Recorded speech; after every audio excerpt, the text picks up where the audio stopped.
ते काय वरचे पहिल्या तुका तो पिवळा हा काढ ना नाही लय होता.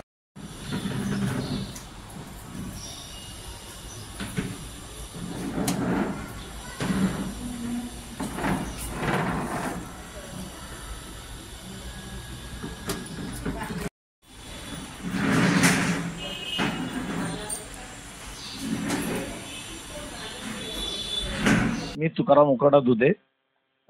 आषाढी एकादशी निमित्त बाळापूर पातूर विधानसभा मतदारसंघातील सर्व नागरिकांना आषाढी एकादशीच्या हार्दिक शुभेच्छा आणि तसंच सर्व बळीराजा सुखी राहावं ही आज विठ्ठलाचरणी मी प्रार्थना करतो.